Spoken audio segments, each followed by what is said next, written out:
Hey guys, here are 12 things I wish I knew before I started running Facebook ads in 2020. If you're new to running Facebook ads for a dropshipping store, then get a pen and paper ready so you can save these pointers. Not only will they save you time and money, but they will also save you the headache with the amount of videos out there. So the first thing I want to mention is that strategy does not matter.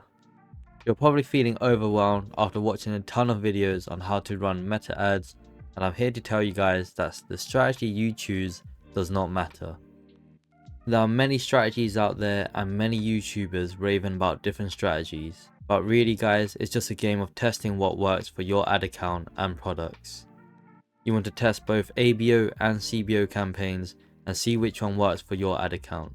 Now if you don't know what that stands for, ABO is basically when you optimize your budgets at ad set level, so you have more control of where your budget is being pushed to, and campaign budget optimization is basically giving a campaign a budget of let's say $50, and then Facebook will distribute that money into your ad sets. Make sure to keep your ad account structure simple, and you can simply start with one campaign, 3 ad sets, and 3 ads in each. Literally, that is all you need. You don't need to overcomplicate anything. As long as your creative's good and your ad copy's good, you're gonna make money. And the key is to find winning creatives and copy and products and markets. So what actually matters when running ads then? Well, here are 6 key points that you want to focus on. The first one you want to focus on is creating high quality ad creatives and writing copy that captures your audience attention. Remember, the ads that you're going to push out is going to display on a social media feed. Your ad needs to stop them from scrolling, needs to make them continue watching your video and clicking through to your website. Next, you want to advertise products that either solves a problem or has a wow factor. Personally, I prefer selling products that have a wow factor because selling products that solves problems requires a lot of credibility, trust, well-made videos, and UGC content. You also want to make sure that your website, especially your product pages, are optimized for sales. I've seen too many websites with poor product descriptions that are simply copied from ChatGPT and there's no effort put into them. If you're guilty of doing this, then stop this and actually write good product descriptions that persuade your audience to buy your products. Make sure your offer is appealing to your audience, otherwise they'll just shop elsewhere or think that your product is too expensive. And lastly, test which markets works best for your products. This brings us on to the next point, testing different markets. You don't want to just run ads to one specific country like the US. Check if your suppliers can ship to other countries, and if they do, then test those markets too. I'll run my ads to these countries below: United States, UK, Canada, Australia, New Zealand, Germany, France, Italy, Netherlands, and a few other countries in the EU. And if you plan on selling to multiple countries, you can simply just add them to one ad set. The next point I want to talk about is starting slow and scaling slowly. So start with a budget you're comfortable with and a budget that your finances allow for. Aim to start with a budget above $30 a day. Let your campaigns run for 2 days and analyze your ad metrics. If you find any ads that have a CPM above $20 and cost per click above $1 with 0 sales, then I'll suggest switching those ads off. You want to scale profitable ads by increasing budgets by 20 to 50% every 3 days. Never ever scale your ads above 100% a day when you're new to scaling.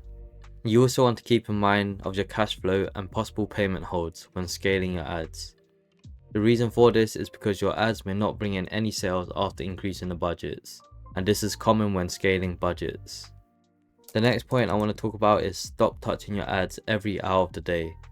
When you start running ads for the first time, you'll have the urge to fiddle with your ads, especially when they're not performing. However, this will just ruin the learning phase and it won't allow Meta to optimize. The key is to leave your ads running for 2 days before making any changes. Never edit profitable ads and never kill profitable ads. Moving on to the 6th point, stop killing your ads too early. I noticed that some of you guys are killing ads that are performing for 3 days and then suddenly the performance stops for 2 days, and so you switch them off. However, this is not how you should be running your ads, and you need to allow for bad days. You want to measure metrics of winning ads on a week by week basis and not on a daily basis. This is something you just have to get used to, especially when the economy isn't doing that great. Next, we need to talk about which ad metrics you need to focus on when running ads. Aim to keep your cost per clicks below $1, and if anything, you really want to aim for 50 cents per click or less. And the next metric we need to focus on is your CPMs. Ideally, you want to aim for $20 per 1,000 impressions, and this will vary depending on the countries you advertise to. Some industries like the beauty niche as well as saturated products will have much higher CPMs, so you need to keep this in mind. You also want to work out your break-even cost per acquisition on your average order value so that you can lower your CPAs over time. So the next point we want to discuss when running ads is you want to constantly test new products, creatives, and ad copies so that you can find winners and reduce your CPAs.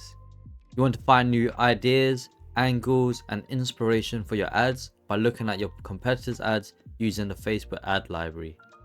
You don't need to reinvent the wheel, just look at what other people are running and then put a twist to it.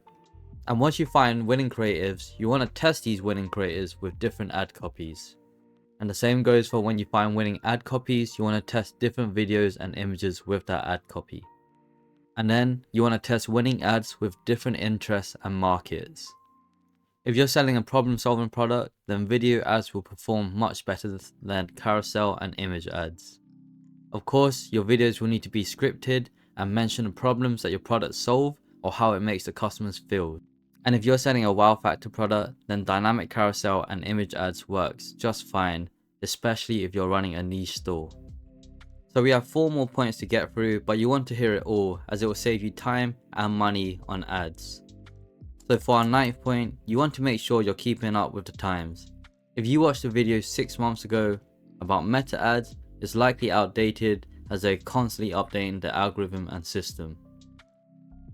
Over the past 4 years of running meta ads, the way I've run ads have changed multiple times, and I'm always having to test new strategies, new campaign structures, and finding new ways to advertise my brand and products. What works for me may not work for you, and this concept applies to all other YouTubers as well. You just have to test and see what works best for you. Now we want to talk about campaign structure, as there are many ways to structure an ad account, and each ad account will react differently. How you structure your campaigns will also depend on your niche, subcategories, and the countries you're advertising to. There are 2 ways to set up your budgets, and that is either at campaign level, which is CBO, or at ad set level, which is ABO. Both have their benefits and it's something you have to test. You can also create an Advantage Plus shopping campaign, and these are working well for me, but I don't suggest beginners run them. I only suggest you run them once you find winning ads. And in this slide, we're going to talk about something very important. As a precaution, make sure to add multiple admins to your business manager to protect yourself from hacks and scams. That means adding some of your family members or even your partner to your business manager, as well as your own Facebook accounts. This is so that if you're ever locked out of your account, you can get back in with your other accounts. This will also allow you to contact Meta support, otherwise you'll be locked out forever and you won't be able to get back your account. I recommend you have at least 3+ admins in your business manager. And last but not least, beware of scammers, guys. I know it sounds like common sense, but I need you guys to remember these points. First, Meta will never send you a link to click. Even if the URL is www.facebook.com, do not click it. And if Meta has something important to tell you, they'll notify you on the business overview page. Even if your account is disabled, they'll let you log in and they'll notify you on this page. Do not click on any links sent to you in your emails or messenger. And do not respond to anyone who says they can recover your account or that you need to protect your account because someone's trying to get in. Expect a lot of messages from scammers once you start running ads. Literally an entire army of them will flood your inbox, but you just have to block and delete them all.